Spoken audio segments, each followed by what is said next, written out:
సర్వశక్తిమంతుడైన దేవునికి,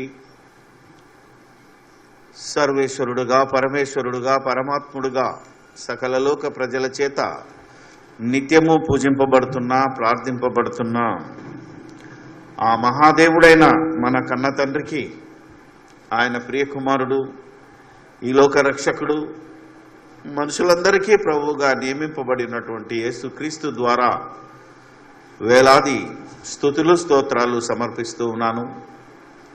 ప్రభువైన యేసుక్రీస్తు రక్తములో కడగబడి ఆయన రాజ్యానికి వారసులుగా, వారధులుగా ఉండడానికి పిలువబడి ఆ రాజ్య విస్తరణకై దివారాత్రములు పాటుపడుతున్నటువంటి క్రైస్తవ సోదర సోదరీమణులందరికీ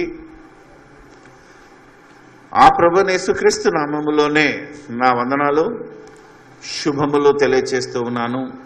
నాతో పాటు దివారాత్రులు తిరుగుతూ దేవుని రాజ్య సువార్తలో భాగస్థులైనటువంటి నా సోదర సోదరీమణులకు, ప్రత్యేకంగా సువార్థికులకు, పాస్టర్లందరికీ హృదయపూర్వకమైన వందనాలు మరొకసారి తెలియచేస్తూ, దేవుని కృపా మహదైశ్వర్యాన్ని బట్టి, మన ప్రభువైన యేసుక్రీస్తు శిలువలో చేసిన త్యాగాన్ని బట్టి, పరిశుద్ధాత్మ మనలో ఉండి, మనతో ఉండి, మనల్ని నడిపిస్తున్న విధానాన్ని బట్టి మనం ఈరోజు ఈ యొక్క 81వ సెమినార్కు రాగలిగాం. ఎందుకు దేవునికి స్తోత్రం. ఇది ఎవరి గొప్పతనం కాదు, ఎవరి భక్తిని బట్టి, శక్తిని బట్టి కాదు, ఇది నా సొంత జ్ఞానం కాదు, ఇది దేవుని యొక్క ఉచితమైన కృప, మనందరి కృషి ఫలితమే తప్ప ఇందులో ఒకరు ఎక్కువ ఒకరు తక్కువ అనేది ఏమి లేదని గమనించి అందరము సమానులమేనని ఆలోచిస్తూ ముందుకెళ్దాం. దేవుని ప్రజలందరికీ పిలుపు, మరి అవిశ్వాసులైన వారికి మేలు కొలుపు అని దైవజనునికి దేవుడిచ్చిన ఆధిక్యత ఇన్స్టిట్యూట్ ఆఫ్ బైబిల్ టెక్నాలజీ వారి 81వ పూర్వ కానుకని మరి మీ అందరికీ తెలియజేశాం. పిలువబడిన వారు చాలామంది, వచ్చిన వారు కొద్దిమందిమైనా ఈ మాటలోని పరమార్థం, ఈ అంశం యొక్క పరమార్థాన్ని ఒక బొమ్మల రూపంలో ఆల్రెడీ ఇచ్చాను. అయినా మనందరం ఆలోచిద్దాం. ఈ యొక్క 81వ సెమినార్కి వచ్చిన మీ అందరికీ నేను ఒక చిన్న క్వశ్చన్ వేస్తాను, ప్రశ్న. ఇక్కడికి వచ్చిన వాళ్ళలో దైవజనులు ఎంతమంది ఉన్నారో మీ చేతులు ఎత్తినట్టయితే, ఇక్కడికి వచ్చిన వాళ్ళలో దైవజనులు ఆలోచించాలి. So wonderful wonderful wonderful. ఇది 81వ సెమినార్. ఇది ఈ సెమినార్కి ఎన్నిసార్లు, ఎక్కువ సార్లు వచ్చిన వాళ్ళు చేతులెత్తండి చూద్దాం. విచిత్రమైన సంఘటన ఏంటంటే, చాలా సంతోషం, వందనాలు మీ అందరికీ. నాతో పాటు తిరుగుతున్న వారు కూడా దైవజనుడు అనే పదానికి అర్థం తెలియకుండా ఉన్నారని తెలిసే ఈ సెమినార్ పెట్టాను. ఆలోచించాలి. దైవజనులు ఎవరు? ఇంతవరకు సాతాను మనల్ని మభ్యపెట్టింది, మాయ చేసి క్రీస్తు రాజ్య సువార్త బయటికి వెళ్లకుండా కేవలము దైవజనుడే వెళ్ళాలి, అభిషేకించబడిన వాడే దైవజనుడు అని ఎంతవరకు క్రైస్తవ సమాజాన్ని, క్రీస్తు రాజ్యాన్ని అనుస్తుందో ఇక్కడికి వచ్చిన మిమ్మల్ని బట్టి కూడా తెలిసింది నాకు. ఎందుకంటే వాక్యం చెప్తున్న వాళ్ళు, అర్థమైందా లేదా, బాప్తిస్మం తీసుకున్న వాళ్ళు చేతులు ఎత్తకపోవడం అనేది ఇది విచిత్రమైన పరిస్థితి. ఈరోజు ఆలోచించాలి. దైవజనులు అనగానే మీరు పాస్టర్లనే ఎందుకు ఆలోచిస్తున్నారు? అభిషేకింపబడిన వారే దైవజనులు అనే మాటలోకి వస్తే మనమంతా అభిషేకింపబడిన వారము కామా? అసలు క్రైస్తవుడైన మరుక్షణమే, బాప్తిసం తీసుకుంటున్న మరుక్షణమే మనమంతా ఎవరము? పరిశుద్ధాత్మ చేత అభిషేకింపబడిన వారం. ఎందుకంటే ఆత్మ మనల్ని ముద్రించింది. సత్యవాక్యము లోనికి మనం విశ్వాసం ఉంచితే మనం ఆయన ఆత్మచేత ముద్రింపబడిన వారము. అంటే క్రీస్తు యేసులోనికి బాప్తిస్మం పొందిన వాళ్ళందరూ. అందుకే ఎప్పుడు లేని విధంగా ఈరోజు మీకు 3 వాక్యాలు చదివించాను.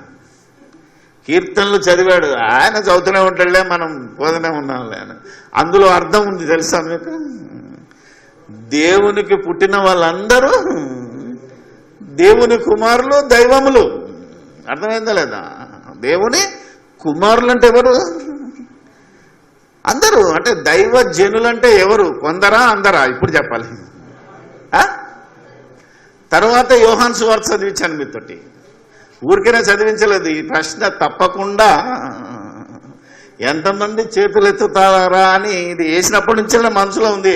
నిన్నటి వరకు కూడా మీకు రివీల్ చేయలేదు. మన వాళ్ళకు కూడా, ఈవెన్ ఐబీటీకి వచ్చిన వాళ్ళకు కూడా రిపీట్ చేయలేదు. ఎందుకంటే మీరెంతవరకు ఆలోచించి మీరైనా చేతులు ఎత్తుతారా లేదా అని. ఎందుకంటే ఈరోజు టీషర్ట్లు వేసుకున్నాం కదా మనందరం, స్పెషల్ టీం. వీళ్ళు కూడా ఎత్తలేదే, అది నా బాధ. అర్థమైనా లేదా? It's wonderful thing. ఎందుకంటే మనల్ని మనమే విమర్శించుకోవాలి, మనల్ని మనమే ఆలోచించుకోవాలి, మనల్ని మనమే పరీక్ష చేసుకోవాలి. ఇప్పటికీ వాళ్ళు చెప్పిందే ఉన్నది మనకు. సాతాను ఈ సామ్రాజ్యాన్ని, క్రీస్తు సామ్రాజ్యాన్ని అణగదొక్కటానికి బయట వాళ్ళు ఏ విధంగా చేసి అనేకులు వాక్యం చెప్పకుండా, అనేకులు సువార్త ప్రకటించకుండా ఏ విధంగా సైతాన్ అయితే నొక్కి పెడుతుందో ఆ మైండ్ సెట్లోనే మనం ఉన్నాము అంటే ఆలోచించాలి. ఇంకా దాన్ని మార్చటానికే కదా ఈ 80 సెమినార్లు అయిపోయాయి. ఇది 81 వచ్చింది. ఆ తర్వాత యోహాను సువార్త చదివించాను. యోహాను సువార్త 1:10 చదువుతున్నప్పుడు ఎవరైనా ఆలోచించారా? ఎవరు ఏమనుంది 10వ వచనంలో? ఎందరు తన్ను అంగీకరించిరో అనగా తన నామమందు విశ్వాసం ఉంచితురో వాళ్ళందరూ దేవుని పిల్లలగుటకు ఆయన వారికి అధికారం. అంటే యేసు దేవుని కుమారుడని విశ్వసించి క్రీస్తు యేసులోనికి బాప్తిస్మం పొందిన వారందరూ ఎవరు? దేవుని పిల్లలు. అంటే దైవ జనులు, దేవుని జనాంగం. కీర్తనలో 82లో రాసింది అదే. యోహాను సువార్త 1:10లో రాసింది అదే. ఎందుకున్నాం ఇక్కడికి? మనం ఎందుకు వచ్చాం? మనం ఆలోచించాలి కదా. చాలా మంది అనుకున్నాం దైవ జనునికి ఇచ్చిన ఆధిక్యత, అబ్బా దేవుడిచ్చిన ఆధిక్యత అనగానే బైబిల్ పట్టుకున్న ఒక పాస్టర్ బొమ్మేసిండు కదా, వీళ్ళకే సంబంధించిందేమో. ఇక పాస్టర్ అయితే బైబిల్ పెడితే ఏమున్నది ఆలోచన ఈనాటి క్రైస్తవులకి? తమ్ముడు ఇంతకుముందు ఒక మంచి పాట రాసి చూపించాడు సునీల్. ఎందుకంటే ఆయన మరి పాట ఎప్పుడు మనకు ప్రతి ప్రసంగాన్ని పాటగా రాస్తున్నాడు తమ్ముడు. చక్కగా ఉంటుంది. ఎక్కడ పాడమన్నా ఎవరన్నా వెళ్ళి అర్థమైందా? నేను దేవుణ్ణి చూసి వచ్చానని అబద్ధం ఆడి సువార్త చెప్తున్న దగ్గరికి వెళ్ళైనా సత్యవాక్యాన్ని ప్రకటిస్తున్నాడు. అవునా కదా? పాటల ద్వారా. అందుకని పాస్టర్ అయితే వచ్చే లాభాల గురించే మనం ఆలోచించామే తప్ప అసలు క్రైస్తవుడు బైబిల్ పట్టుకున్నాడు పాస్టర్ ఒక్కడే పట్టుకోవాలా? బైబిల్ క్రైస్తవుడు పట్టుకోద్దా? ఆలోచించండి మీరు. ఏం రవి, మొన్నదాకా మనం ఎలా ఆలోచించామంటే ఈ పాస్టర్లకే బోధ చేద్దామని. పాస్టర్లకు అది ఇది బోధ అందరికీ. ఎవరు బైబిల్ పట్టుకున్నారో, ఎవరు క్రీస్తు యేసులోనికి బాప్తిస్మం పొందారో వీళ్ళందరికీ ఈరోజు దేవుడు చెప్పే మాటలు వర్తిస్తాయి. కానీ ఈరోజు బైబిల్ పట్టుకున్నవాడు ఏం ఆలోచిస్తున్నాడంటే డాలర్ల కోసం ఊహిస్తున్నాడు. అందుకనే పక్క డాలర్ బొమ్మ వేశాను, చూసారా లేదా? America dollars. ఆలోచించాలి. నెక్స్ట్ మంచి కరపత్రాలు లేవంటేనే మీరందరూ కరపత్రం తీసుకోండి. ఒకవేళ మీకు రాకపోతే అక్కడ పెట్టాడు అన్ని కరపత్రాలు ఒకటి తీసుకెళ్ళండి. ఎందుకంటే వచ్చే సెమినార్ డేట్ అయినా ఉంటుంది ఇందులో. అర్థమైందా లేదా? వచ్చే సెమినారు జూలై 7 రంజాన్ పండుగ రోజు ఉంటుంది కనుక దానికోసమైనా మీరు మాట్లాడితే ఈ బొమ్మను తీసుకొని ఇల్లు ఉన్నది. మరొక బొమ్మ వేశాను. ఒకరి మీద చేతులు పెట్టి ప్రార్థన చేసి వాళ్ళకు స్వస్థతనిచ్చే అబ్బా వరం దొరుకుతుంది. దేవుని సేవకుని అయితే, దైవజనుని అయితే, అంటే పాస్టర్ అయితే వచ్చే లాభాల గురించి ఆలోచిస్తున్నాము తప్ప క్రైస్తవుడైతే వచ్చే లాభాలు ఏంటివి? పోనీ అవి ఇవేనా? ఈరోజు చాలామంది అనుకుంటాడు క్రైస్తవుడు అయితే ఈ లోక సంబంధంగా ఎంతైనా అనుభవించవచ్చు అని. నెక్స్ట్ది ఒక బుక్ కరెక్షన్ చేస్తున్నట్టుంది. ఇదే ఈరోజు సెకండ్ హాఫ్లో అద్భుతంగా ఉంటుంది. దేన్ని కరెక్షన్ చేస్తున్నాడో, ఏది రాస్తున్నాడో, పుస్తకాలు రాయొచ్చా, కరపత్రాలు రాయొచ్చా, లేదా దేవుని వాక్యాన్ని కూడా ఎలా సరిచేయొచ్చో. ఆ తర్వాత ఇగో ప్రసంగం, ముర్రూతలిగిస్తున్న ప్రసంగం పెట్టాను. ఏది ఈరోజు హైటెక్ సిటీ కంప్యూటర్ ముందు పెట్టుకొని చేస్తున్నాడు. రోగిని బాగా చేసే వరం దొరుకుతుందా? లేకపోతే బైబిల్ పట్టుకుంటే ఏడుపు, శ్రమలు, కన్నీళ్లు, దుఃఖాలు. ఒక అతను ఇటు పక్కన పెట్టాను చిన్నగా, బైబిల్ పట్టుకొని ఏడుస్తున్నాడంటే బైబిల్ పట్టుకున్న తర్వాత నీకెంత దుఃఖము, నీకెంత శ్రమ, ఎంత బాధ, ఆ శ్రమలో ఎంత ఆనందము. సో ఇన్నిట్లలో ఏది ఇస్తాడు దేవుడు? ఇవన్నీ ఇస్తాడా? It's wonderful word. అందుకని దేవుని జనాంగం, దైవజనుడు ఆలోచించాలి. మొన్ననే ఒక అమ్మాయి నన్ను ప్రశ్నించిందన్నమాట.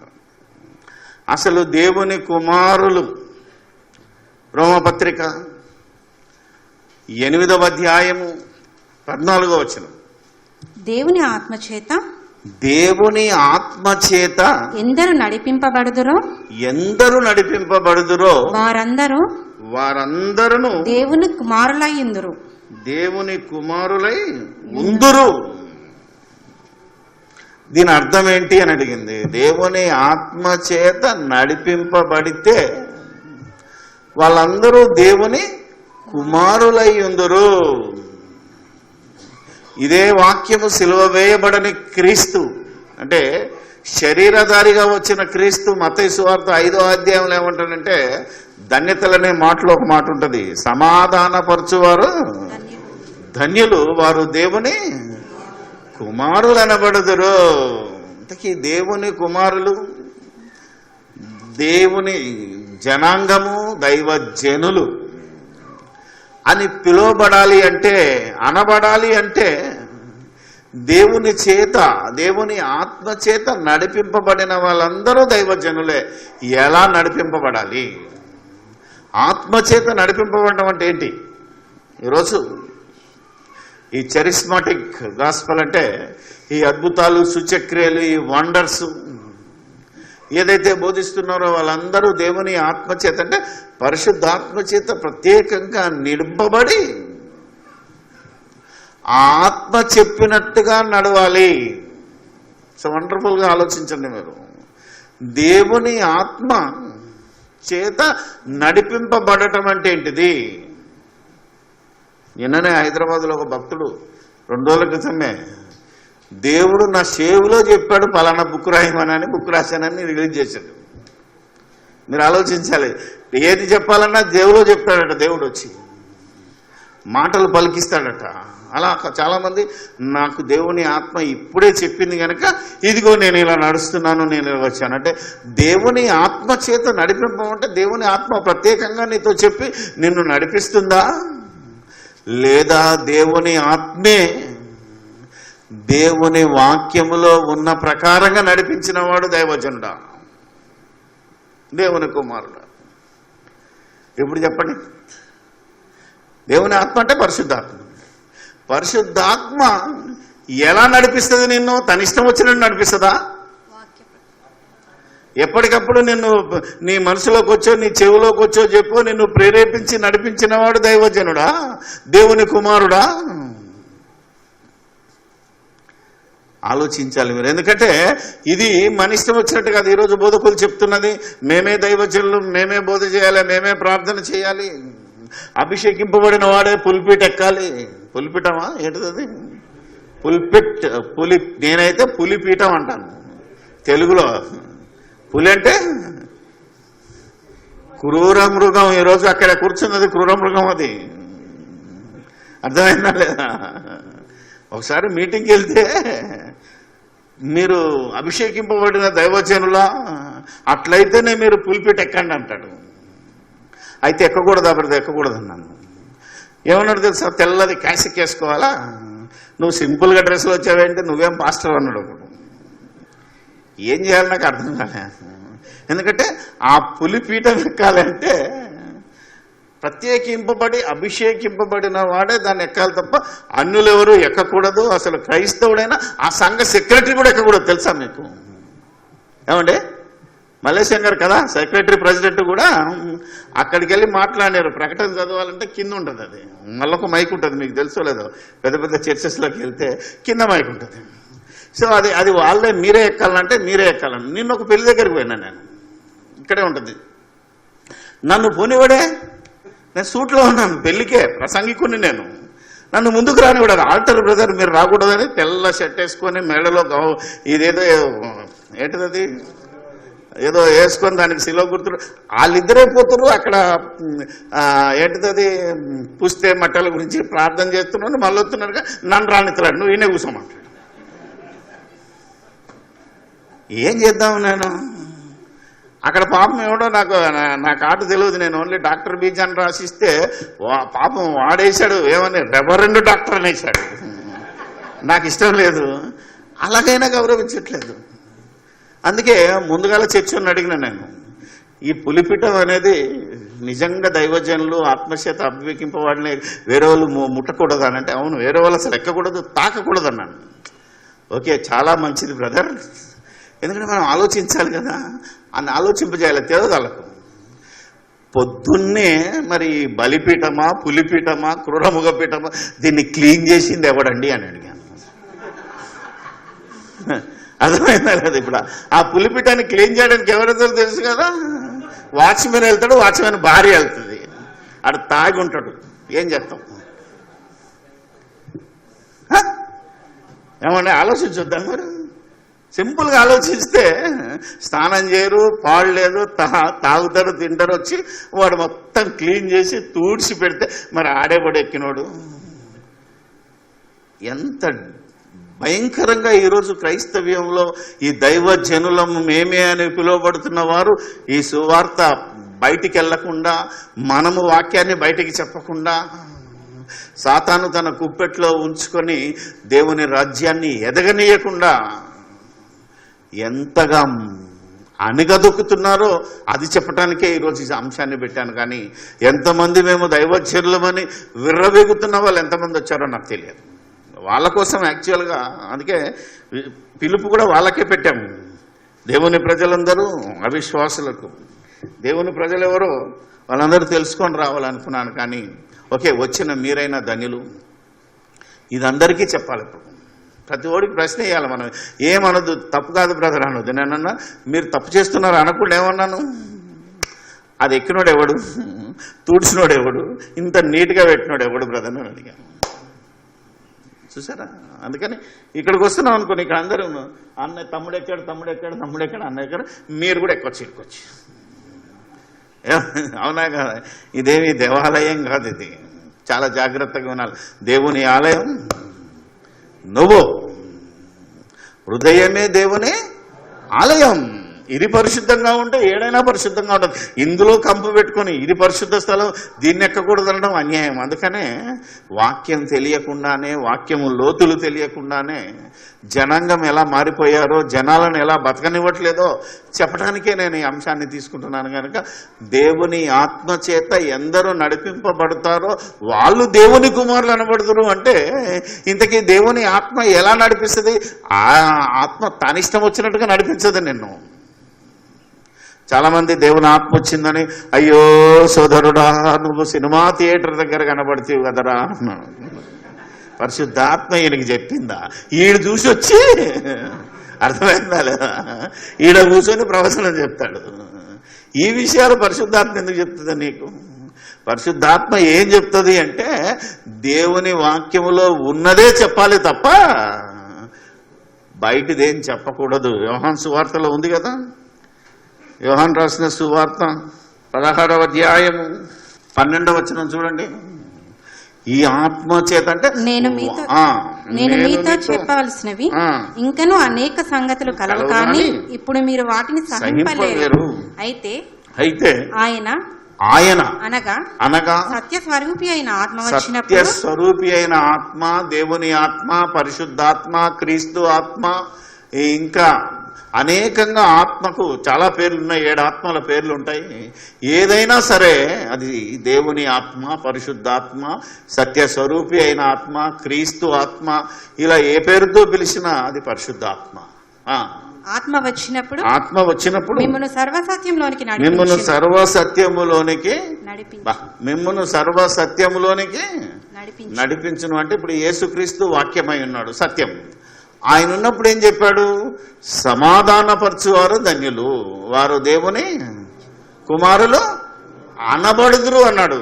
దేవుని కుమారులు అనలే, దేవుని కుమారులు అనబడుదురు. కానీ సర్వసత్యంలో రోమపత్రిక వచ్చరికి ఏమనంటే దేవుని ఆత్మ చేత ఎంతమంది నడిపింపబడతారో వారు దేవుని కుమారులై ఉందురు. ఇక నో ఛాన్స్, అనబడదురు కాదు, నువ్వే దేవుని కుమారుడివి.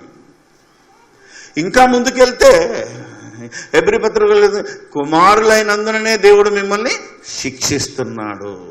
తండ్రి శిక్షను కాదన్నవాడు ఎవడున్నాడు? తండ్రి శిక్షింపని కుమారుడు ఎవడున్నాడు అంటాడంటే, మనం శిక్షకు గురవుతున్నాము అంటే, మనం శిక్షణలో రాటుదేలుతున్నాము అంటే మనమే దేవుని కుమారులము, మనమే దైవజనులము.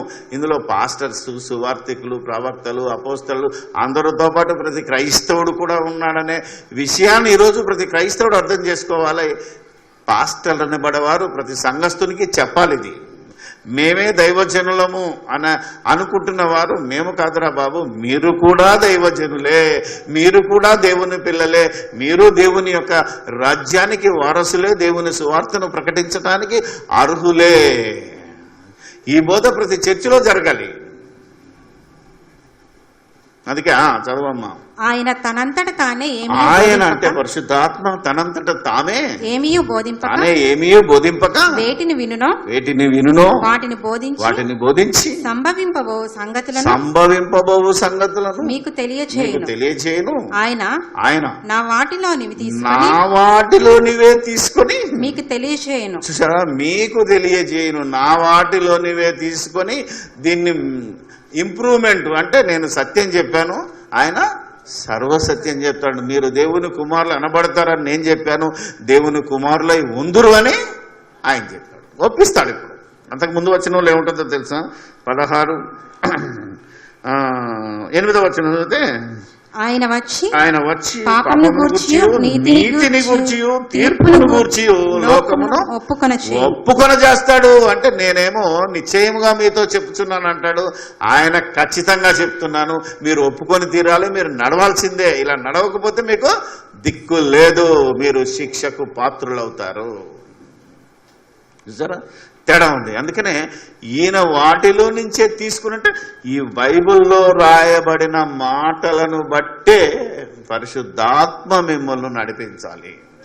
ఇందులో ఉన్న లేఖనాల ఆధారముతోటే, ఇందులో ఉన్న వాక్య ఆధారముతోటే నిన్ను నడిపించేదే దేవుని ఆత్మ. అలా నడపబడ్డవాడే దేవుని కుమారుడు, అతడే దైవజనుడు. ఆలోచించలేక అతడే దైవజనుడు లేదా వారే దైవజనులు, అంతేనా కదా? ఎందుకంటే సమాధానపరచువారు ధన్యులు, వారు దేవుని కుమారుడు అనబడుదురు అన్నాడు. అంటే దైవజనులు ఎవరు? దైవజనులు అంటే అర్థం ఏంటిది? దేవుని కుమారులు అంటే అర్థం ఏంటిది?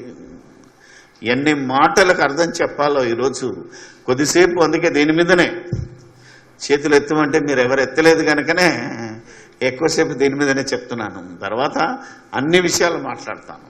ఎందుకంటే ఇక్కడికి వచ్చిన మీ అందరూ, ఇప్పుడేం చెప్పండి, ఇక్కడికి వచ్చిన వాళ్ళు అందరూ ఇందులో ఎందరు, కొన్ని అందరు కాదని నేను అన్నాను, మీరు అనాలి. ఎందుకంటే ఇక్కడికి వచ్చిన వారిలో ఎందరు దైవజనులో ఇప్పుడు చేతులు ఎత్తండి.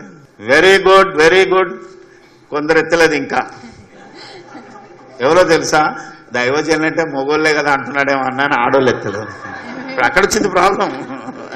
ఇప్పటికీ చెప్తూనే ఉన్నాను ఇంతసేపటి దాకా. మరి మీరు బాప్తిసం తీసుకోలేదా? బాప్తిసం తీసుకున్న వాళ్ళు ఎందుకు ఎత్తలేదు చేతులు?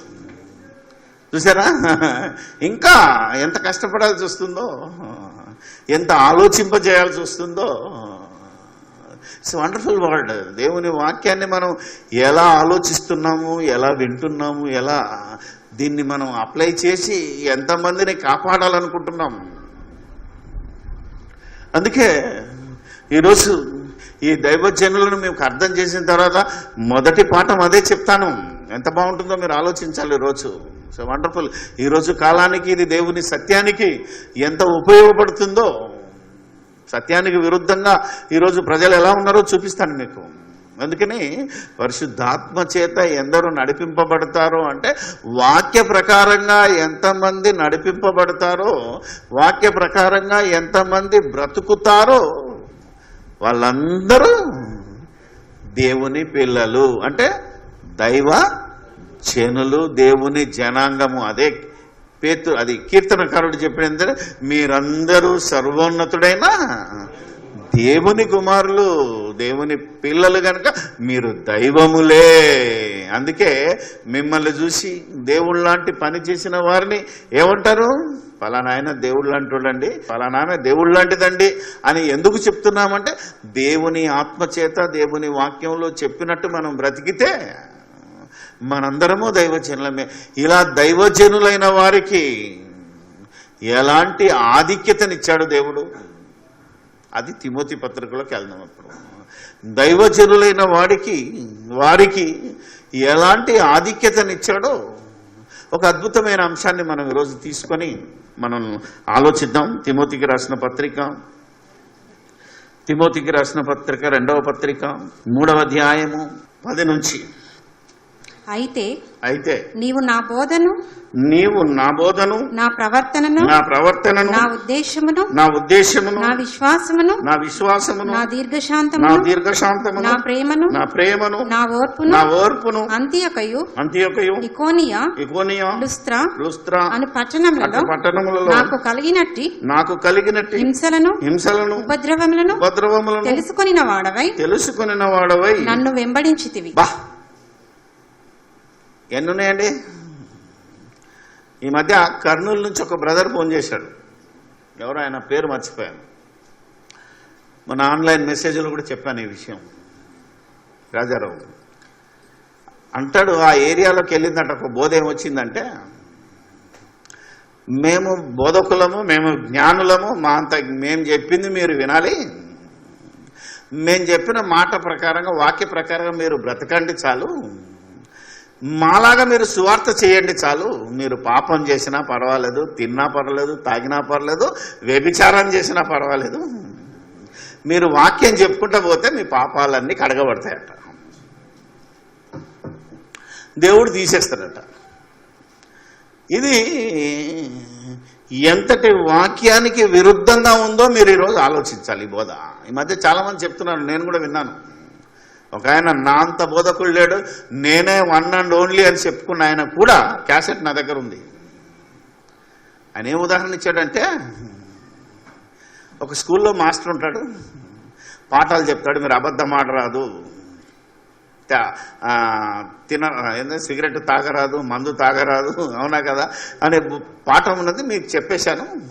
నేను ఇంటికి వెళ్ళిన తర్వాత నేను తిన్నా తాగినా, సార్ నువ్వు మాకు చెప్పినావు తినొద్దని తాగొద్దని, నువ్వెందుకు తాగుతున్నావు అని అడిగితే బెత్తం తీసుకొని కొడతాను, నేను చెప్పిన పాఠ ప్రకారంగా నువ్వు బతికి పాస్ అయిపో, నన్నెందుకురా నువ్వు ప్రశ్నిస్తావు అని ఒక ఉదాహరణ తీసుకొచ్చి చెప్పాడు ఆయన.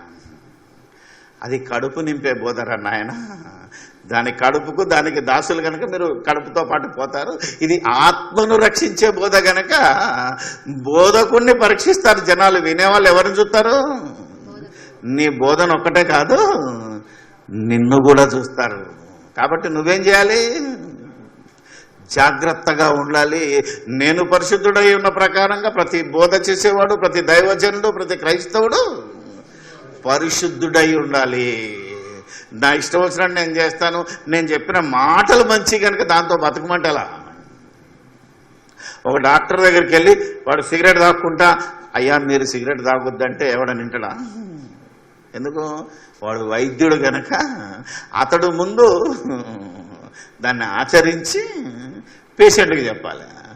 మనం కూడా ఆత్మరోగులం కనుక ఆత్మరోగులకు వైద్యుడు కూడా ఎలా ఉండాలి అంటే ఆత్మీయ పాపాలు కూడా చేయకూడదు. అందుకనే ఎంత చూశాడట, నా బోధను, నెక్స్ట్ నా ప్రవర్తన.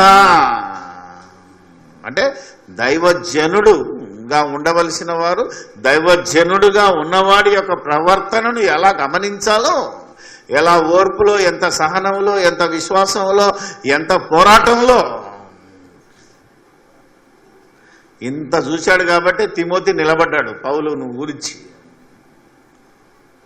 అందుకే మనం ఎలా ఉండాలో చెప్తున్నాడా.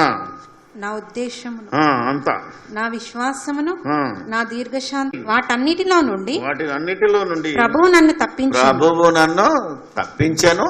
క్రీస్తు యేసునందు సద్భక్తితో బ్రతుకను ఉద్దేశించిన వారందరూ. సద్భక్తి అంటే మంచి భక్తి. మనం వచ్చింది అదే, అర్థమైందా లేదా? మనం వచ్చే మనకున్న ఆన్సరే అది. సద్భక్తి అంటే మీకు అర్థం అవట్లేదు. భక్తి అనగానే ఇప్పుడు నా భక్తి, నేను ఒక వాక్యం చెప్తున్నాను అనుకోండి, ఇది నీకు మాత్రమే రైట్, మాకు రైట్ కాదంటుంది మా ఆవిడే అనుకుందాం. అవునా కదా? ఎందుకంటే నాకు సత్యం అనిపించింది, వీళ్ళకి అసత్యం అనిపించవచ్చు. అందుకనే నాకు మంచి అనిపించింది, వాళ్ళకి చెడుగా తోస్తుంది. కనుక మంచి కాదు ఇది. సద్భక్తి అంటే, సత్ అంటే వాక్యము, వాక్య ప్రకారంగా బ్రతుకను ఉద్దేశించిన వారు అని అర్థం. దేవుని వాక్యంలో చెప్పబడిన ప్రకారంగా బ్రతకను ఉద్దేశించిన వారందరూ అంటే ఎందరూ దేవుని ఆత్మచేత నడిపింపబడాలని అనుకుంటారో, ఎందరూ దేవుని కుమారులని పిలువబడతారో, ఎందరూ దేవుని కుమారులై ఉంటారో వాళ్ళందరూ హింస పొందుదురు. వండర్ఫుల్ వర్డ్ ఇది. డబ్బు, ఇల్లు, బిల్డింగు, ఆస్తి, పరువు, ఆలోచించండి. ఇవన్నిటితో సుఖభోగాలు అనుభవిస్తావా? దీని గురించి ఎంత హింస, ఎంత ఆలోచన, బయట హింస కాదు, నీలోనే ఎంత హింస, సంఘర్షణ జరుగుతుందో.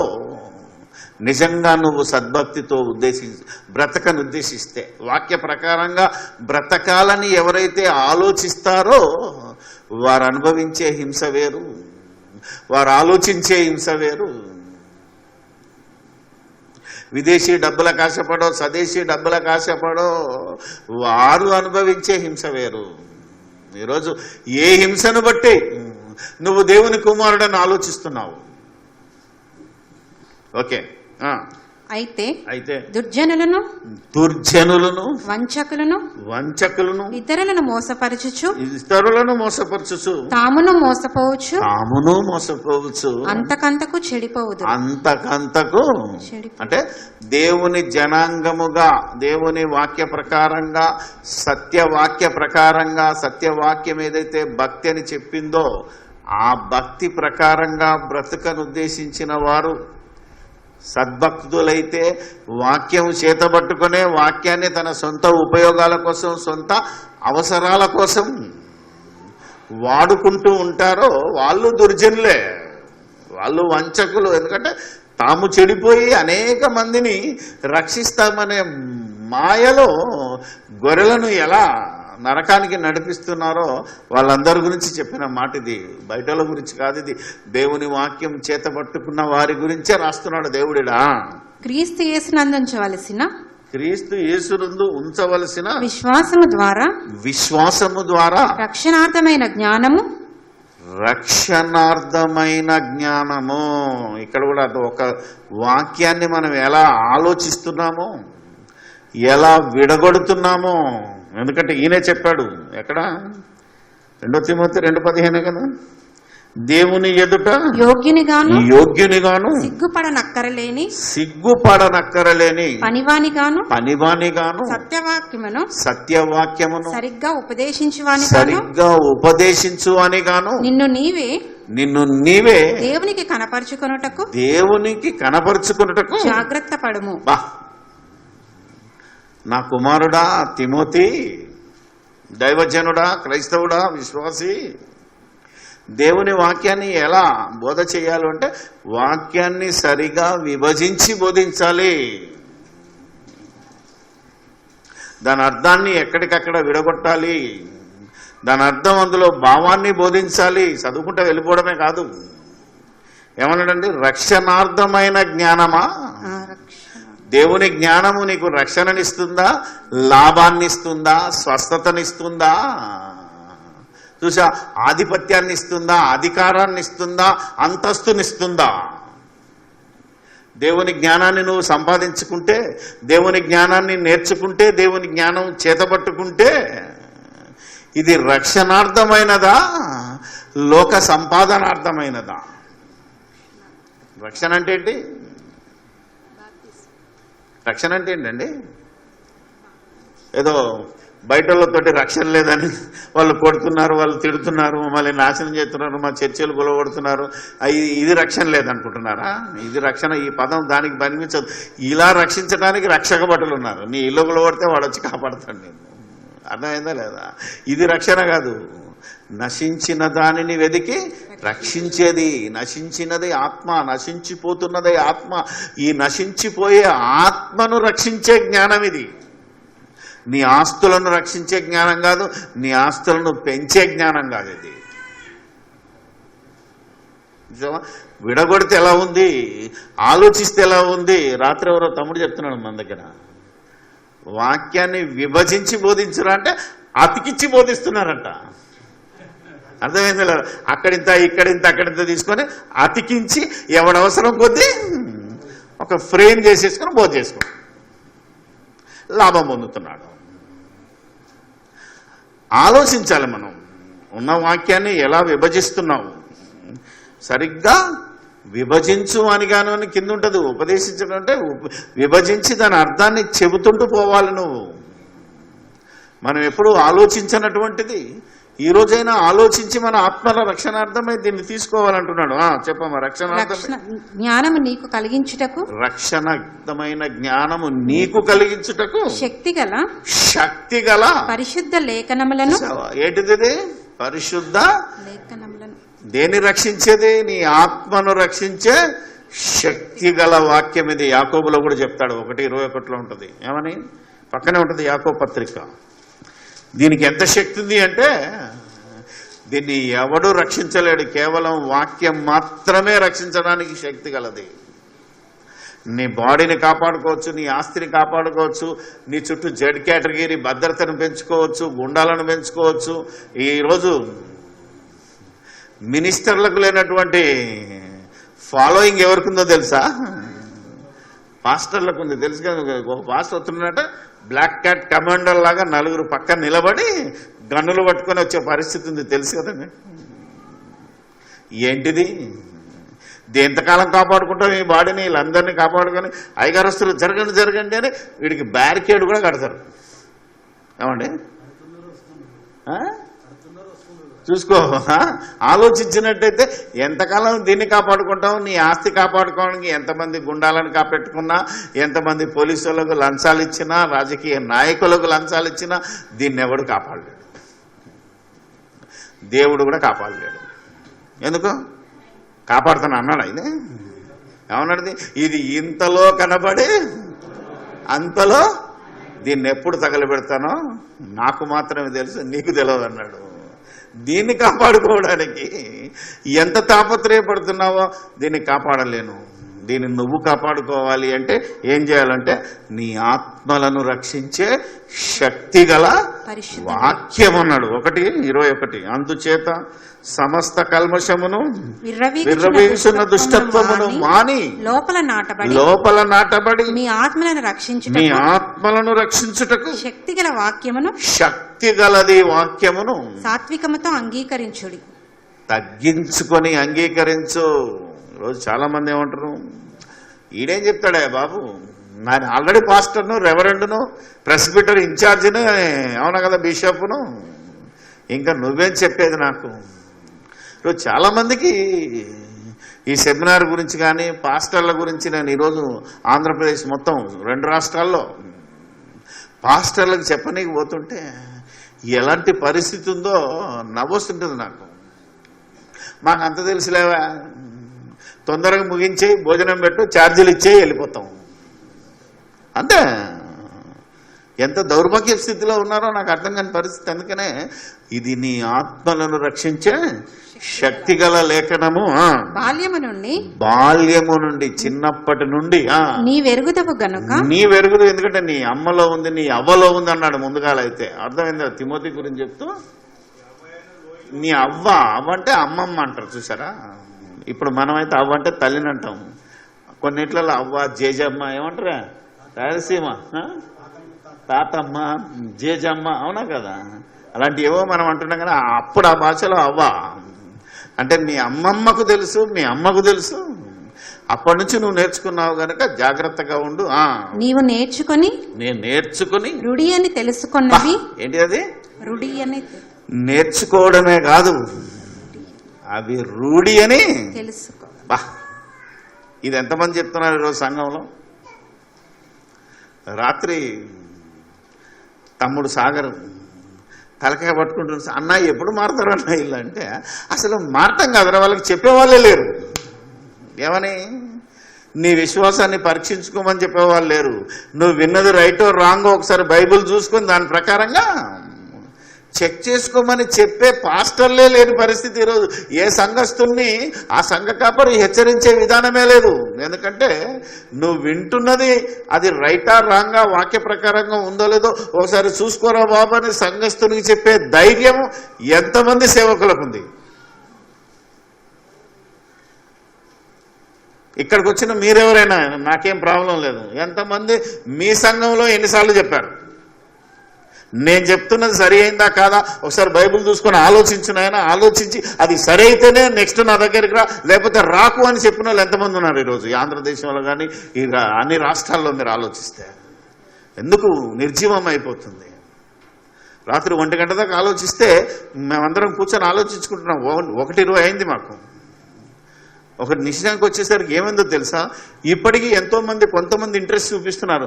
నెక్స్ట్ మా పిల్లల వరకే, ఇప్పుడు మా పిల్లలే ఇంట్రెస్ట్ చూపించలేరు. వాడి పిల్లలకు వచ్చేసరికి ఇలాంటి మీటింగ్ జరుగుతాయా? అసలు వాక్య ప్రకటన జరుగుతుందా? ఎంతమంది విశ్వాసులుగా మిగిలిపోతారనే భయం పట్టుకుంది మాకు. రాత్రి 1 గంట వరకు డిస్కషన్ చేసుకున్నాం మేము. ఎందుకంటే ఇదే పరిస్థితి కంటిన్యూ అయితే, ఇప్పుడు మనం కనుక లేవనెత్తకపోతే, మనం కనుక ఈ పాయింట్ రేజ్ అయ్యి ప్రతి సంఘంలో ఉన్న క్రైస్తవుడు తన విశ్వాసాన్ని సరిచేసుకోవాలని, నువ్వేం వింటున్నావో అది రూఢి అని తెలుసుకోవాలి. ఎలా రూఢి అని తెలుసుకోవాలి? మళ్ళీ ఎవరి దగ్గరకో వెళ్ళకూడదు. నువ్వు వింటున్నది బైబిల్లో ఉన్నదా లేదా, ఇప్పుడు చెప్పబడిన వాక్యం అంతా బైబిల్లో ఉందా, ఉంటే అలాగే ఉందా లేదా అనే పరిశీలన చేసుకోమని ప్రతి సంఘంలో ప్రతి సంఘ కాపరి, ప్రతి దైవజనుడు, మన భాషలో ఇప్పటి వరకు ఉన్న భాషలో ప్రతి దైవజనుడి కంటే సంఘస్థునికి చెప్పే స్థితి వస్తేనే క్రైస్తవ్యం మేలుకుంటుంది, కాపాడబడుతుంది. క్రీస్తు ఆశించిన రాజ్యం యుగ యుగాలు విస్తరిస్తూ ఉంటుంది, సర్వభూతలమంతా విస్తరిస్తూ ఉంటుంది. కాబట్టి ప్రతి భూమి మీద ఉన్న ప్రతి సంఘం, నువ్వు చిన్న సంఘమా పెద్ద సంఘమా, ఏ సంఘమైనా నువ్వు బాల్యం నుండి నేర్చుకుంటున్నావు ఏదైతే ఉందో అవి రూఢి అని తెలుసుకొని, ఎవరి వలన నేర్చుకుంటివో ఆ సంగతి తెలుసుకొని వాటి యందు నిలకడగా ఉండవు. వాటి యందు ఎవరి వలన తెలుసుకున్నావో ఆ చెప్పిన ఆయన కూడా కరెక్ట్ చెప్పిండా లేదా చెక్ చేసుకో. కరెక్ట్ చెప్పాడంటే ఆయనతో ఉండు, లేకపోతే వదిలేయి. మాకు క్వశ్చనే లేదు. అందుకే ఇక్కడికి వచ్చే నేను ఎవరినన్నా ఎప్పుడన్నా ఏ సెమినార్లోనన్నా ప్రతి సండే ఇడికి రండి అని ఎవరికైనా చెప్తున్నానా? మీరు మీ సంఘంలో ఉండండి, ఇక్కడికి వచ్చి నేర్చుకున్నదాన్ని మీ సంఘంలో చెప్పండి, మీ సంఘాన్ని డెవలప్ చేయండి. వేరే సంఘాన్ని విడగొట్టి మీ దగ్గర కలుపుకోండి అని ఆడదు. మీరు వేరే వాళ్ళని క్రైస్తవులుగా మార్చి మీ సంఘాన్ని అభివృద్ధి చేసుకోండి తప్ప పలానా సంఘానికి వెళ్ళి మీ సంఘం మంచిది కాదు, మీ కాపరి మంచోడు కాదు, మీకు బోధ మంచిది కాదు కాబట్టి మీరు వదిలేస్తే నా దగ్గరికి రండి, మీకు ఆశీర్వాదాలు దొరుకుతాయి, మీకు అన్ని దొరుకుతాయి అని తప్పుడు బోధ చేయకండి. ఆలోచిద్దాం. అందుకని నువ్వు రూఢి అని తెలుసుకోవాలి అంటే ఎలా రూఢి అని తెలుసుకోవాలి, ఎలా రూఢి అని మీకు తెలుసుకునే లెవెల్ తెలుస్తుందో మీకు తెలుసా? ఇప్పుడు మనం ఆలోచిద్దాం ఒక సంగతిని రూఢి అని ఎలా తెలుసుకోవాలో. దాని కిందికి వెళ్ళి ఒక మాట చెప్పి దాని దగ్గర తీసుకెళ్తాను మీకు. చెప్పం. దైవజనుడు సన్నద్ధుడై. ఇప్పుడు దైవజనుడు ఎవడో మీకు అర్థమైపోయింది. పాస్టరే కాదు, ప్రతి క్రైస్తవుడు, ప్రతి క్రైస్తవురాలు ప్రతి సత్కార్యమునకు. ప్రతి సత్కార్యం. మళ్ళీ సత్కార్యం అంటే వాక్యానుసారమైన కార్యం. సత్యం అంటే వాక్యము, వాక్యములో చెప్పబడిన కార్యము. లోకం అంటున్నట్టు మంచి కార్యం కాదు. లోకంలో చెప్పే వాళ్ళ మంచి కార్యం వేరే ఉంటుంది, బైబిల్లో చెప్పిన మంచి సత్కార్యం వేరే ఉంటుంది. ఎందుకంటే లోక బోధకు దేవుని బోధకు ఎంత తేడా ఉంటుంది. భూమికి జమీన్ ఆస్మాన్ అంటారు కదా, అంత ఫరక్ ఉంటుంది హైదరాబాద్ భాషలో. కాబట్టి దేవుని ఆలోచనకు మనిషి ఆలోచనకు భిన్నంగా, అందుకే లోకంలో ఉన్న ఆలోచనకు దేవుని ఆలోచనకు ప్రతి సత్కార్యమునకు పూర్ణముగా సిద్ధపడి. పూర్ణముగా అంటే ఏమాత్రం వెలితి లేకుండా నిండా. అంటే ఇక నాకు తెలియదు, నాకు ఈ విషయంలో నాకు తెలియదు అన్నంతగా నువ్వు తర్పిదవ్వాలి. ఇక్కడ వాక్యంలో ఎదగాలి, వాక్యాన్ని చదవాలి, వాక్యాన్ని విశ్లేషించాలి, వాక్యాన్ని అర్థం చేయాలి, అర్థం చేసుకోవాలి. అందుకే పూర్ణముగా సిద్ధపడి. అంటే ఇప్పుడు బైబిల్ పట్టుకున్నావు, బైబిల్ను ఒక ఆయుధంతో పోల్చాడు దేవుడు. ఏంటి ఆయుధం అప్పట్లో?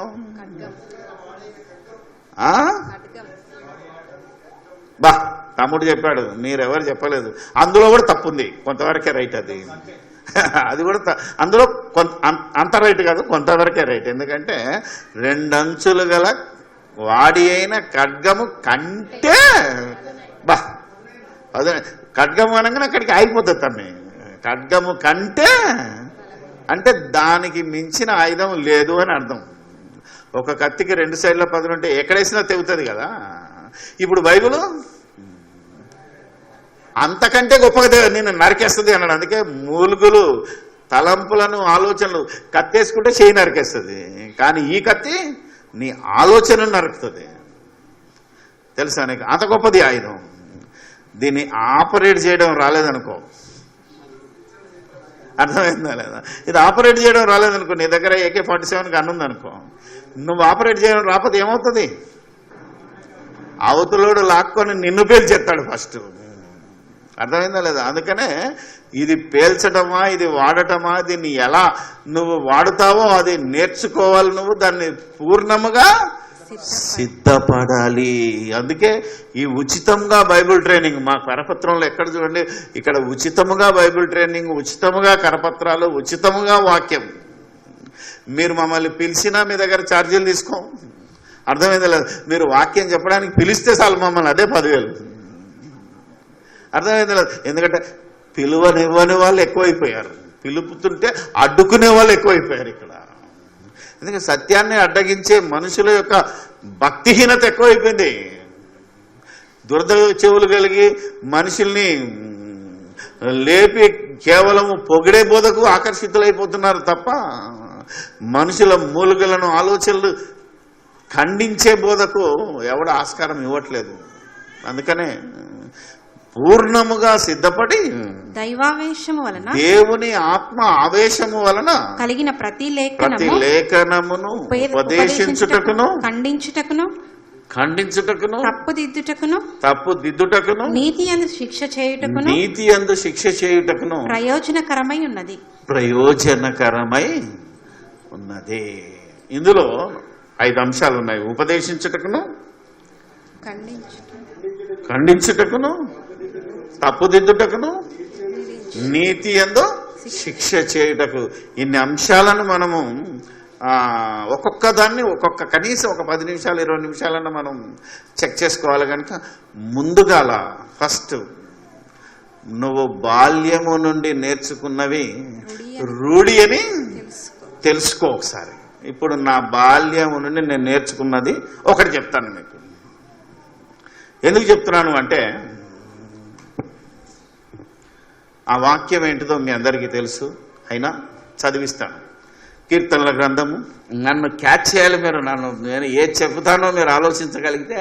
కీర్తనల గ్రంథము 127:3.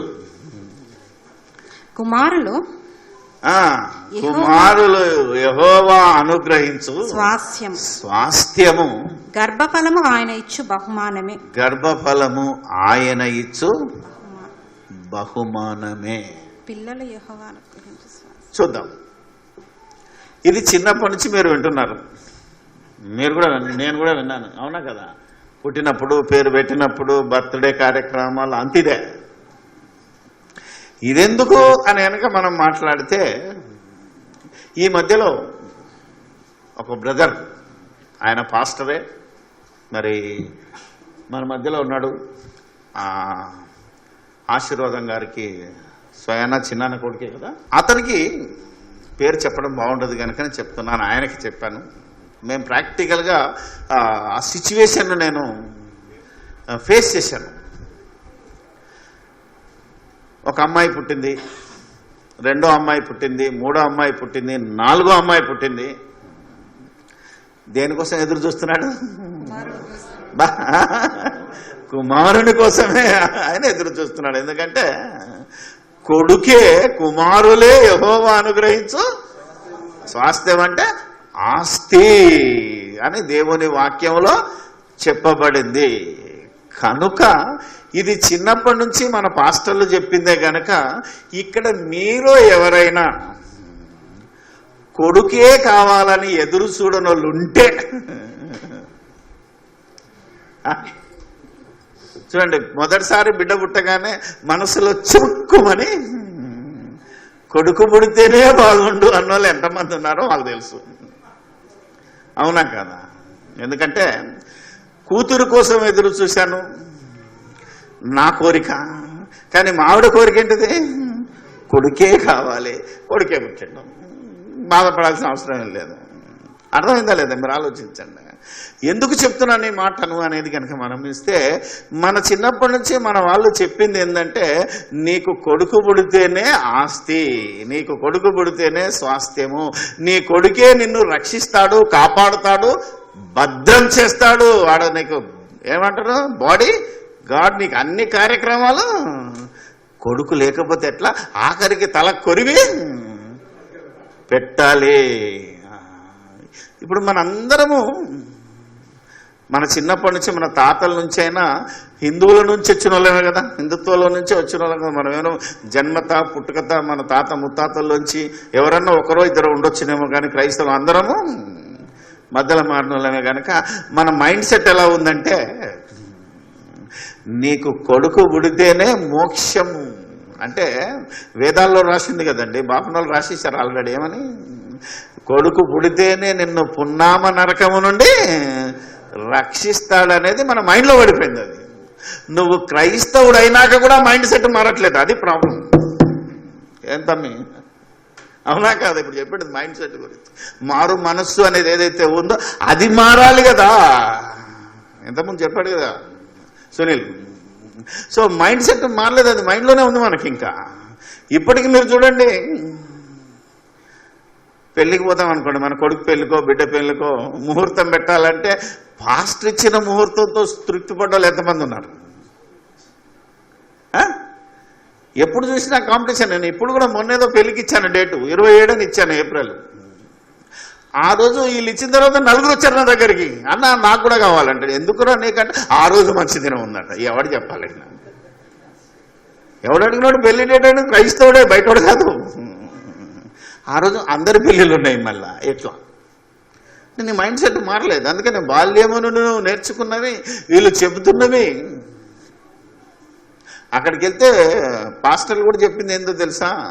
మగ పిల్లోడైతే ఆస్తి, ఆడపిల్ల అయితే బహుమానం అట. అన్న ఎందుకు? దేవుడు బహుమానం ఇచ్చాడు, మనం బహుమానం పెట్టి పంపించాలి కదా. అందుకే ఏడుపీడికి బిడ్డ పుట్టిందంటే మైనస్, కొడుకు పుట్టిందంటే ప్లస్ అట.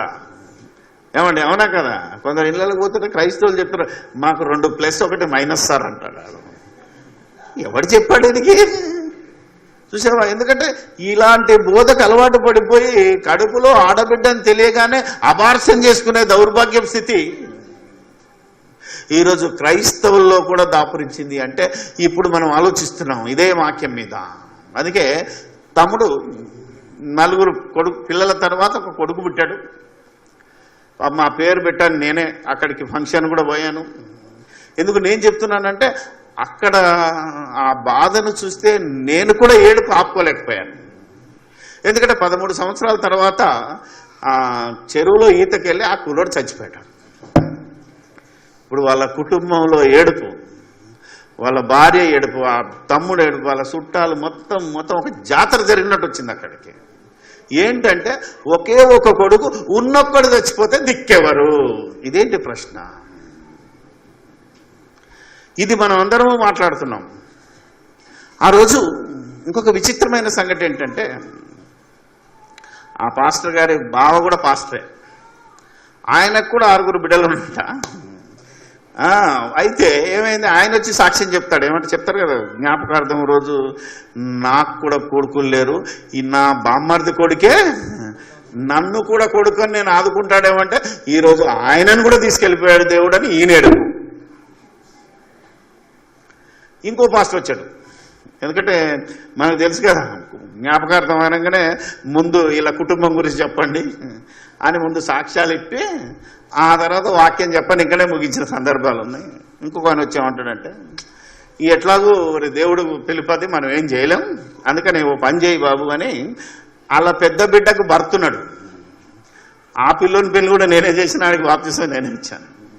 కానీ విచిత్రమైన పరిస్థితి ఏంటంటే ఈ పాస్టర్ లేచి అని లేపి ఏమంటాడంటే ఇక నుంచి నువ్వే కొడుకురా బాబు. అలా చెప్తున్నాడు, అల్లుడే కొడుకు అనుకోండి, మీరు బాధపడకండి అన్నాడు. ఇంతటి దౌర్భాగ్య స్థితి ఏంటి అన్నాను నేను లేచి. అల్లుడు కొడుకు ఎట్లా అవుతాడు?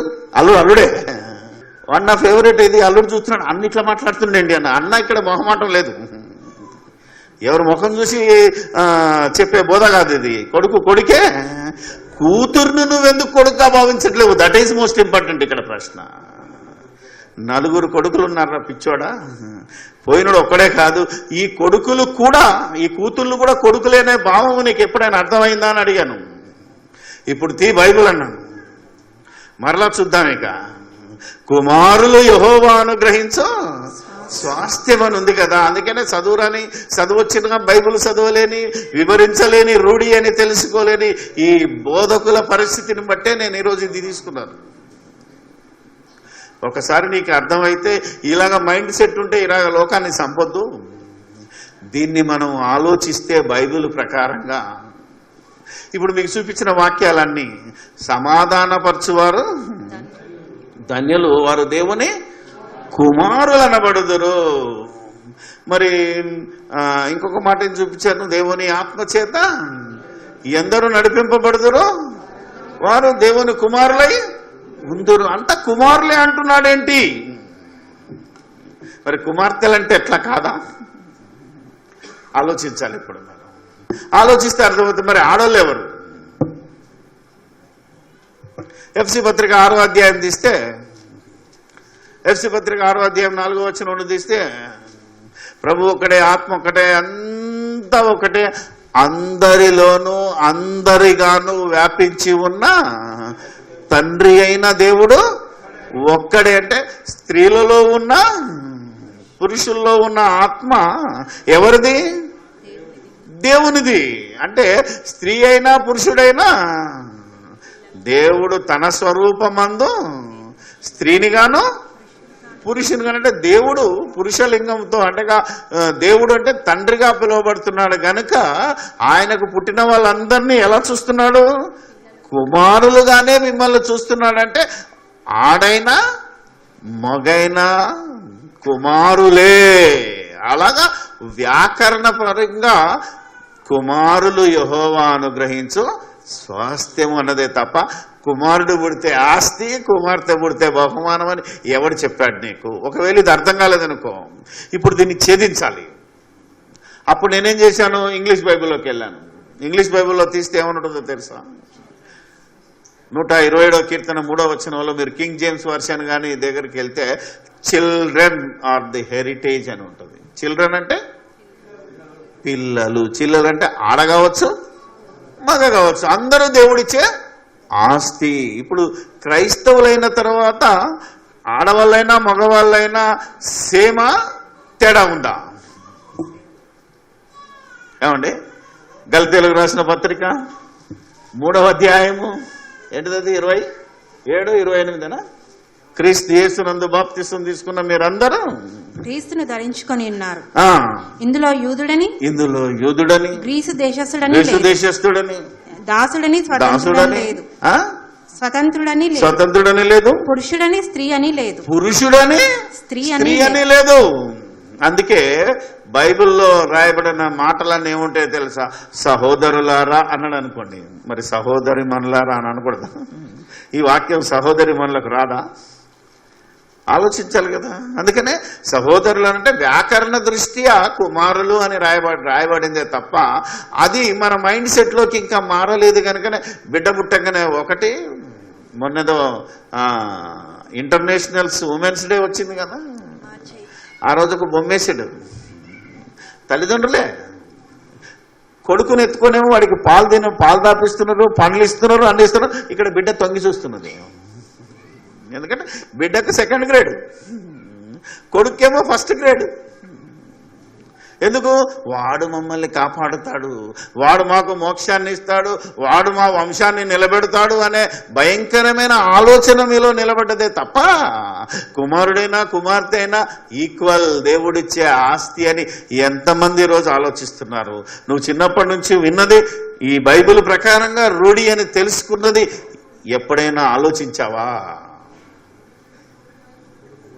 చూసావా? కుమారుడు పుట్టాలి అని ఎంతమంది ఆలోచించి కలలు కన్నారో ఆడు సచ్చినాక నరకాన్ని నుంచి రక్షించడమేమో కానీ బతికొండగానే నరకాన్ని చూపిస్తున్నారు మన కుమారులు, తెలుసా?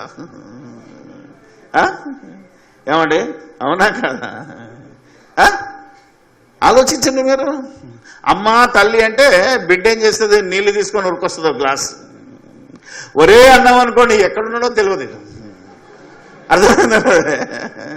అసలు పిలిస్తే 2 సార్లు పిలిచినా రాడీడు. ఎవడు? కొడుకు. ఆ కొడుకు ఆస్తి. అర్థమైందా లేదా? ఏరికోరి కన్నాం మనం. దేవుని వాక్యాన్ని అర్థం చేసుకోకుండా ఈ మత్తులో పెంచుతున్నాం మనం.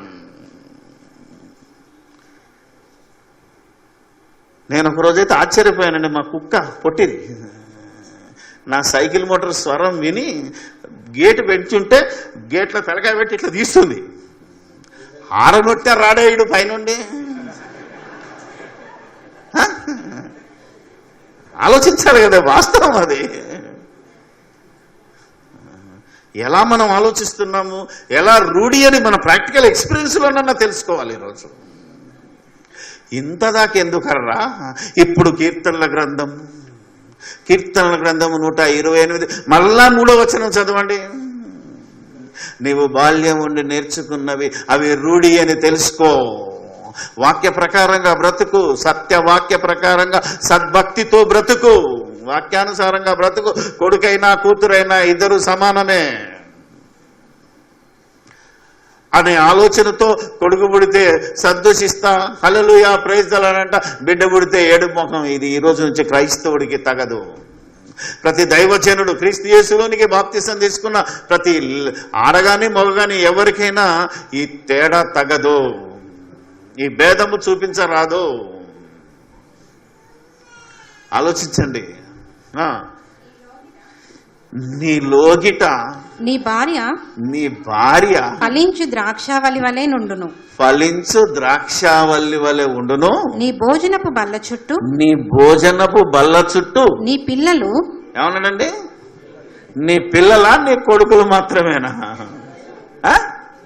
నీ పిల్లలు ఇక్కడే సెట్ చేశాడు. నీ పిల్లలు ఒలీవ మొక్కల వలె ఉందరు. బా, వాళ్ళెవరట? బలవంతుని చేతిలో బాణముల వంటి వారు పిల్లలు.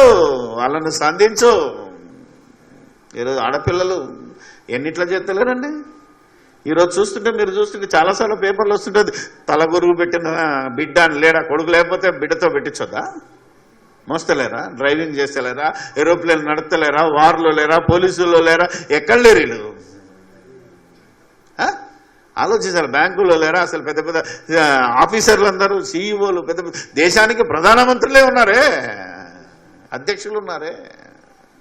ఇప్పటికైనా నువ్వు ఆలోచించి, ఎవడో చెప్పింది కొడుకు పుడితేనే మోక్షం, కొడుకు పుడితేనే నిన్ను మోక్షంలో నడిపిస్తాడని ఎవడో మనం అనొద్దు. ఎందుకంటే మళ్ళా మమ్మల్ని తిట్టినని బాపనోళ్ళు వచ్చేస్తారు మన దగ్గరికి కొట్లాటకు.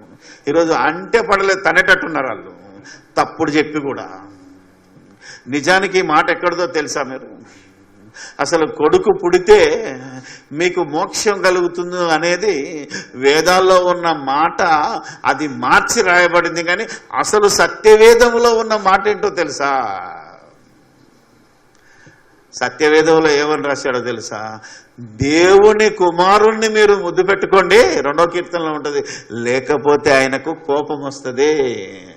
ఎందుకంటే ఆ కుమారుడు మిమ్మల్ని నరకంలో నుంచి తప్పిస్తాడు. ఎవరి కుమారుడు మనల్ని తప్పిస్తాడు? దేవుని కుమారుడు మనల్ని నరకంలో నుంచి తప్పిస్తాడా? మన కుమారుడు పుట్టి నరకంలో తప్పిస్తాడా? దేవుని కుమారుడు మిమ్మల్ని నరకంలో నుంచి మోక్షంలో నుంచి మోక్షంలోనికి నడిపిస్తాడు అనేది దేవుని వాక్యంలో లేఖనాల్లో రాయబడింది. ఆ కుమారుడు వచ్చాడు. ఎవరైనా తను ఎందరు అంగీకరించిరో వారందరికీ, అనగా తన నామమందు విశ్వాసముంచు వారందరికీ దేవుని పిల్లలగుటకు అధికారం ఇచ్చాడు. 5వ అధ్యాయం 24వ వచనంలోకి వెళ్ళేసరికి ఏమంటాడు? నన్ను నమ్మి నా నామమందు విశ్వాసం ఉంచి నన్ను పంపిన వాని యందు విశ్వాసం ఉంచిన వాడు మరణములో నుండి జీవములోనికి దాటి ఉన్నాడని మీతో నిశ్చయముగా. అంటే ఏ కుమారుడు మిమ్మల్ని నరకంలో నుంచి తప్పిస్తాడంటే దేవుని కుమారుడైన యేసుక్రీస్తు మనల్ని నరకంలోనికి తప్పిస్తాడు అని సత్యవేదమైన బైబిల్లో రాస్తే, దీన్ని మార్చి దేవుని వాక్యానికి విరుద్ధంగా మనిషి తన ఊహతో మీకు కుమారుడు పుడితేనే మోక్షం దొరుకుతుంది తప్ప మీకు కుమారుడు లేకపోతే మీకు మోక్షమే లేదు అనే వేదాలలోని మాటను పట్టుకొని ఈరోజు వాళ్ళు నాశనం అయితే మనకు సంబంధం లేదు. కానీ ఆ మాటను పట్టుకొని దైవ గ్రంథము, దేవుని వాక్యం కలిగిన క్రైస్తవులు కూడా ఈ రీతిగా ఆలోచించి, కొడుకు పుడితేనే సంతోషిస్తాను, పండగ చేస్తాను, కూతురు పుడితే పండగ చేయను అనే దౌర్భాగ్యపు ఆలోచన క్రైస్తవులకు రావడమే ఈరోజు మన ముందు మనం బాధపడుతున్నాం. అందుకనే దైవజనుడా, దేవుని కుమారుడా, దేవుని కుమార్తె, మీరందరూ దైవజనులే. అందరము ఆ రోజు ఆలోచిద్దాం. ఈరోజు మనం నేర్చుకున్నది, అక్కడ వింటున్నది ఎంతవరకు వాక్యానుసారంగా రైటు, అవి రూఢి అని తెలుసుకోవాలి అంటే దేవుని వాక్యంలో పూర్ణముగా సిద్ధపడాలి. అంటే నువ్వు చదవాలి, ఆలోచించాలి. ఆలోచిస్తే దేవుని వాక్యానికి ఎక్కడన్నా వ్యతిరేకంగా ఆలోచిస్తున్నామా? పలానా అధ్యాయంలో పలానా వచనంలో అలా చెప్పింది కదా, దానికి మనం ఏమైనా వ్యతిరేకంగా ఆలోచిస్తున్నామా? మనం చెప్పే బోధ ఏమైనా దానికి వ్యతిరేకిస్తుందా అనేది కనుక మనం ఆలోచించాలి. ఎందుకంటే కుమారుడు అనగానే ఆస్తి, మీకు కుమారుడు పుడితేనే అదృష్టవంతుడు అన్నాం అనుకోండి. కుమార్తె పుట్టినోడు, కుమార్తెనిచ్చినోడు ఎవడు? కుమారునిచ్చినోడు దేవుడైతే కుమార్తెను వాళ్ళకి 6 పిల్లల్నిచ్చి నీకు 2 కొడుకునిస్తే దేవుడు పక్షపాతిగాడా? ఆ దేవుని మనం నమ్మొచ్చా? ఆలోచించాలి కదా. వాళ్ళని తక్కువని వీళ్ళు ఎక్కువని. అందుకని ఇన్ని రకాలుగా మనం ప్రశ్నించుకుంటే ఏది రూఢి అని తెలుసుకుంటావో, ఇలా దేవుని వాక్యాన్ని ఉపదేశించిన వాడు దేవుని కుమారుడు, ఇలాంటి బోధ చేసేవాడు దేవుని ఆత్మచేత నడిపింపబడిన వాడే దేవుని కుమారుడు. అలా వాక్య ప్రకారంగా ఎవరైతే ప్రవర్తిస్తారో, యేసుక్రీస్తు దేవుని కుమారుడు అయ్యాడు అంటే ఆయన తనను హింసించిన వారిని దీవించి వారి కోసం ప్రార్థన చేశాడు. మరి నువ్వు కూడా దైవజనుడు అయితే దేవుడు నీకిచ్చిన ఆధిక్యత ఇదొక్కటే. దేవుని వాక్యాన్ని చదువుకొని ఆత్మలను రక్షించడానికి ఉపదేశించే ఆధిక్యత అతి ప్రాముఖ్యమైనది. కనుకనే ఫస్ట్ అండ్ ఫార్మోస్ట్ ఆజ్ఞ ఇచ్చాడు యేసుక్రీస్తు ఈ లోకానికి. ఆయన చనిపోయి తిరిగి లేచిన వెంటనే ఏమిచ్చాడో తెలుసా? సర్వలోకమునకు వెళ్ళి సర్వ సృష్టికి సువార్తను ప్రకటించు, నమ్మి బాప్తిస్మము పొందినవాడు రక్షణ. అంటే రక్షణ, లోకాన్ని రక్షించే ఆధిక్యతను దేవుడు నీకు ఇచ్చాడు. ఇది గొప్పది. బాడీని రక్షించడానికి మిలిటరీ రోడ్ ఉండొచ్చు, దేశాన్ని రక్షించడానికి మిలిటరీ రోడ్ ఉండొచ్చు, సంఘంలో జరిగే అక్రమాలను, దొంగతనాలను, మోసాలను రక్షించడానికి ఒక పోలీసు వ్యవస్థ ఉంది, ఒక ఇంటెలిజెన్స్ వ్యవస్థ ఉంది. అవసరమైతే నీ బాడీని రక్షించుకోవడానికి నీకు నీ చుట్టూ కోటరీ ఉండొచ్చు. వీటిని రక్షించే వాళ్ళకు జీతాలు ఉన్నాయి. అర్థమైందా లేదా? వాళ్ళంతా డ్యూటీ చేస్తున్నారు. పైసలు తీసుకుంటాను నెల రాగానే. కానీ నువ్వు నీ డ్యూటీ పెద్దది. నువ్వు ఆత్మలో రక్షించే ఆధిక్యతను కలిగిన వాడివి. ఒక సంఘానికి పాస్టరే అయినవాడు, లేకపోతే బోధకుడైన వాడు, రెవరెండో, బిషప్పో, ఇలాంటి షెపర్డో, ఏదో ఏ పేరు పెట్టుకున్నా, నువ్వు డైరెక్టర్వా, డిప్యూటీ డైరెక్టర్వా, గాడిది గుడ్డు ఏదన్నాగా మనకు సంబంధం లేదు. నీకు ఎంత గొప్ప ఆధిక్యత ఉందో అది మర్చిపోతే ఎట్లా? అందుకే ఫస్ట్ ఇచ్చిన ఆజ్ఞ సువార్తను ప్రకటించే ఆధిక్యతను దేవుడు నీకు ఇచ్చాడు. ఇది అందరికి ఇచ్చాడు. ఖాళీ బిరుదులు కలిగించుకొని బోర్డులు పెట్టుకున్న వాళ్ళకే కాదు. ఇది వాళ్ళే అసలుగా మనల్ని ఈరోజు ఎవరిని విశ్వాసాలను ఎదగకుండా చేసి, మీరు ఎప్పుడు అన్నే ఉండాలి, మేము ఎప్పుడు ఇన్నే ఉండాలి. అర్థమైంది లేదా? మీరు సచ్చదాకా మేము చెప్పినట్టు వినాలి, సావాలి. మేము ఈ నుంచి కదలొద్దు. మీరు ఈ స్థలానికి కూడా ఎక్కడానికి లేదన్నాడంటే ఎంత దౌర్భాగ్యుడో చూడండి. పొజిషన్ కాదు కదా, స్థితి కాదు, ఆత్మీయ స్థితి కాదు. ఆడ కూర్చున్న స్థలానికే నేను రానివ్వట్లేదు. పులి, క్రూర మృగము ఏ సీట్లో కూర్చున్నందుకనే తెస్సలోనికి రాసిన 2వ పత్రిక 2వ అధ్యాయము 4వ వచనం. ఏది దేవుడనబడనో, ఏది దేవుడనబడునో, ఏది పూజింపబడునో, ఏది పూజింపబడునో దానినంతటిని ఎదిరించుచు దానికంతటికి పైగా వాడు తన్ను తానే హెచ్చించుకొనుచు తాను దేవుడనని తన్ను కనపరుచుకొనుచు దేవుని ఆలయములో కూర్చుండును గనుక ఏ విధముగానైనను ఎవడనో మిమ్మును మోసపరచనీయుడు. ఎంత బాగుందండి. ఏది పూజింపబడాలో, ఏది దేవుడు అనబడాలంటే తండ్రి అయిన దేవుడు అనబడాలి. ఆ వాక్యము దేవుని కుమారుడు అనబడాలి. దేవుణ్ణి ఆత్మచేత సత్యము చేత మనం ఆరాధించాలి, పూజించాలి. ఇది కాకుండా మేమే దైవజనులం, మీరు మామూలు పనికిమాలిన నీచ నికృష్ట దుర్మార్గులు. అందుకే మనోళ్ళు చాలా మంది ఏం ప్రార్థన చేస్తారు ఏమండి? బాప్తిసం తీసుకున్న తర్వాత కూడా నేను పేడ వంటి దాన్ని, పురుగు వంటి దాన్ని, ధూళి వంటి దాన్ని, దుమ్ము వంటి దాన్ని, ఎందుకు పనికిరాంది అమ్మా? ఏసు రక్తంలో ఎందుకు కరగబడ్డావు? కరగబడ్డ తర్వాత కూడా ధూళివా, దుమ్మువా అంటే ఈ నిన్ను అలా తయారు చేశాడు. నేనే దైవజనుణ్ణి, నేనే దేవుణ్ణి, నన్ను మీరు పూజించాలి. అందుకే ఈరోజు దైవజనుడని పిలువబడుతున్న వాడు ఎవడన్నా దండం పెడతానంటే కాలు చాపుతున్నాడు, కాలు మొక్కురా అని. అర్థమైందా లేదా మీకు? ఎంతటి దౌర్భాగ్య స్థితి. ఒకటి కాలు మొక్కడానికి వస్తే, బాబు నేను మనిషిని రా, నాకు మొక్కకురా, నాకు పూజ చేస్తే నరకానికి వెళ్తావురా. దేవుణ్ణి మాత్రమే పూజించాలి, దేవుని ముందు మాత్రమే నీ మోకాలు వంచాలని చెప్పే దైవజనుడేడు ఈరోజు. పాస్టర్ రెడీ మొక్కు అంటున్నాడు, కాలు తీసుకో. నేను ఇంట్లో అడుగు పెడతా, భోజనానికి వస్తే ఎంత ఇస్తావని అడుగుతున్నాడు, బాబాలు అడిగినట్టు. అర్థమైందా లేదా? What is this? వాడు వండి పెట్టడమే దండగా. వాడు తిని బాగా మెక్కి వాడి ఇంట్లోకి అడిగినందుకంటే వాడికి ఉల్టా వీనికి పైసలు ఇవ్వాలన్నట. ఎంత మాయ జరుగుతుంది ఈరోజు. ఏ విధంగా మనం మన సంఘాన్ని మనం డెవలప్ చేస్తున్నాం, మన సంఘస్థులను మనం ఎదిగి, నువ్వు దైవజనుడవే, నువ్వు దేవుని కుమారుడవే, నువ్వు దేవుని కుమార్తెవే, నీకు దేవుడి ఆధిక్యతనిచ్చాడు. క్రీస్తు యేసులో నీకు బాప్తిసం పొందిన నీవు పరిశుద్ధుడవు, రాజువు, యాజకుడవు. అందరూ మనమంతా ఈ లోకంలోని అజ్ఞానాన్ని పారదోలాలి, మనం ఈ చీకటిని పారదోలాలి. మన పిల్లలు దేవుడిచ్చిన ఆస్తి. కుమారులే కాదు, కుమార్తెలు కూడా అందరము సమానమే. దేవుని రాజ్యంలోకి వచ్చిన తర్వాత ఏ విధమైన భేదము లేదని చెప్పి తన సంఘాన్ని పరలోకానికి నడిపించే బోధకులు కావాలి ఈరోజు. అలాంటి వారి కోసమే దేవుడు ఎదురు చూస్తూ ఉన్నాడు. అందుకనే దైవజనుడా, దేవుని వాక్యం వలన అంటే అందరికీ చెప్తున్నాడు, కొందరికే కాదు. వచ్చిన మీరందరూ ఈ రోజు నుంచి మీ బాధ్యత మీ మీద పెడుతున్నాడు. మనకు తెలిసిన ప్రతి బోధకునికి, ప్రతి క్రైస్తవునికి ఏ రెఫరెన్సులు చూపించి ప్రతి వారు ఈ లోకాన్ని రక్షించటానికి బయలుదేరాలి. సద్భక్తితో బతకాలి, సత్యవాక్యాన్ని ప్రకటించాలి, వారి రక్షణార్థమై దివారాత్రములో పని చెయ్యాలి. ఆదివారం వస్తే అయ్యగారు ఒక్కడే బోధ చేస్తాడు, ఆశీర్వాదం ఇచ్చి ఆమెను అనుకోమంటాడు. మేము మాత్రం విని నిద్రపోయి మళ్ళీ ఇంటికి వెళ్ళి బాగా తింటామంటే కుదరదు. ఆలోచించాలి మనం. అందుకనే దేవుని వాక్యంలో ఉన్న ఒకే ఒక పాయింట్ని మీకు చెప్పాను. మనము విన్నది అలాగున్నదా లేదా రూఢి అని తెలుసుకొని దాన్ని సరిగ్గా ఉపదేశించాలి. అది నీకున్న ఆధిక్యత. డబ్బు, బిల్డింగు, నగలు, ఈ స్వస్థత, వరాలు, ఇవన్నిటి గొడవంతా సెకండ్ హాఫ్లో నేర్చుకుందాం. ప్రార్థన చేసుకుందాం. ఇంకా బాగుంటుంది. ఏవైతే ఆధిక్యతనిచ్చాడో అది మీరు పూర్తిగా విని ఆలోచించాలని మనం చేస్తున్నాను. ప్రార్థన చేద్దాం.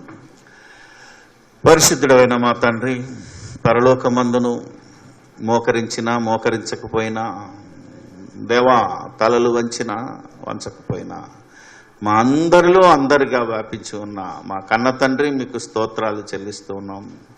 మేమందరము నీ పిల్లలమేనని, మేమందరము నీ జనాంగమేనని, మా అందరితో ఈ వాక్యం మాట్లాడిందని, దైవజనులందరికీ మీరిచ్చిన ఆధిక్యతను తెలియచేయడానికి మీరు మాకు ఇచ్చిన అవకాశాన్ని బట్టి మీకు స్తోత్రాలు చెల్లిస్తున్నాను. ఎంతమంది ఇలాంటి బోధ కోసం బాధపడుతున్నారో, ఎదురు చూస్తున్నారో, ఆకలితో ఉన్నారో, వాళ్ళందరికీ ఈ వాక్యాన్ని, ఈ ఆహారాన్ని అందించగలిగే భాగ్యము వచ్చిన పిల్లలందరికీ దయచేయమని, అందరినీ మీ ఆత్మచేత నడిపించండి. నీ వాక్యపు వెలుగులో నడుచుండగా సహాయము దయచేయండి. వాక్శక్తిని, ఆలోచన శక్తిని, ఆరోగ్యాన్ని, ఆయుష్ను, సకల విధములైన అనుభవ జ్ఞానముతో సర్వలోకంలో మాకు తెలిసిన ప్రతి వ్యక్తికి ప్రకటించగలుగునట్లు నీ కృపా, నీ కాపుదల దయచేయమని ప్రార్థన చేస్తూ ఉన్నాం. నీ కుమారుని ద్వారా నీ సన్నిధి చేరాలనే ఆశతో ఎంతమంది వచ్చారో వాళ్ళందరినీ బట్టి నీకు వందనాలు చెల్లిస్తూ, దయగల మా దేవుడా, మరి ఎండలు విపరీతంగా ఉన్నా దేవా, నా తండ్రి, నా నాయన, మా శరీరాలను మేము కాపాడుకొని మా ఆత్మను రక్షించుకునే ఈ శక్తి గల వాక్యమును సాత్వికముతో అంగీకరించి గ్రహించి దాని ప్రకారంగా ప్రవర్తించే వారమై ఉండగలుగునట్లు సహాయము దయచేయమని సమస్తము మీకే స్తుతి స్తోత్రాలు చెల్లిస్తూ మా ప్రభువైన క్రీస్తు పేరట ఈ ప్రార్థన మీకు సమర్పిస్తున్నాము మా పరమ తండ్రి. ఆమేన్.